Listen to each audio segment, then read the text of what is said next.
Goedemorgen. Goedemorgen. Goeie, wat ben jij aan het doen? Ik ben de boer aan het skimmeidje. Ja, wat ben je aan het skimmeidje? Nou, dat is druk hè, want wij gaan morgen weer op paard. In Ljouwert, op de Vreesmarkt, op het Zeiland. En sneuren ze op een ijstent. Ja, dan wordt alles weer skin. En wat had je van lekkers in Olmbi? Ik ga Indonesisch eten. Dus traditioneel. Zoals het in Indonesië zou het bijna eigenlijk eten.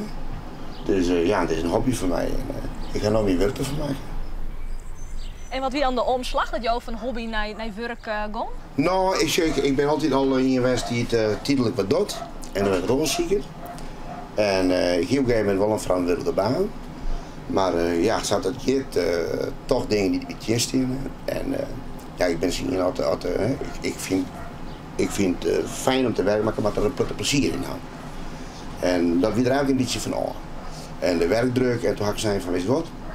Ik zei tegen mijn vrouw van, nou, ik werd hier ook even een tripmeidje. En toen zei ze, dan was dan net op mijn werken, hè? Ik zei, ja, ik denk het wel. Ze zei nog hier al verwachten.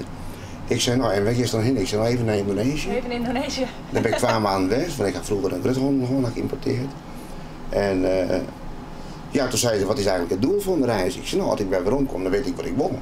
Je hebt een bezinning eigenlijk. Ja. En toen zei ze van, nou, ja maar. Ja, dat had ik die en ik ga weer om. Ik zei, nou, weet je wat, ik heb een voertuig. En dan doe ik nog 3 hier en mij een heel prettig plezier.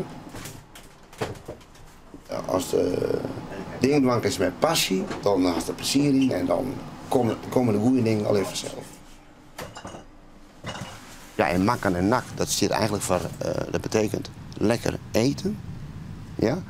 En ik zie een hele prettig restaurant hier, die gaan wel Indisch eten en Indo-food. Dus eigenlijk een beetje voor oren, hè? Aanpassen op de Nederlandse smaak. Ja, en ik krijg heel prettig waarde aan het traditionele. En ja, dat vind ik het lekkerst. Maar het is tijdrovend. En eigenlijk is Indonesië, het meisje, is slow cooking. En slow cooking is, ja, je wil net zo flotiert meer. En ja, ik dus wel, dus daarom doe ik het. En van waar ga je het eten sieren leert? In het begin van mijn mem, hè, want die komt uit Indonesië. En die gaan vroeger daar een restaurant houden. En ja, en ja, lekker eten en mijn mem even mij snoepen en dan zo staren gewoon wat dingetjes leren. En nou ja, dat passie kwam eigenlijk letterlijk. Hè, toen ik naar Indonesië kwam en zei van wat een verscheidenheid aan eten en alles vers en de smaak en ja, en ik ben een lekkerbek en toen dacht ik van nou, dit is wat voor mij. En ik ga altijd eigenlijk al, als ik iets lekker vind, dan wil ik het zelf meidje kennen. Dus dan is het mooiste dat ik het ter plekke dan ik leer. Terima kasih banyak. Sama-sama. Hoi. Hoi.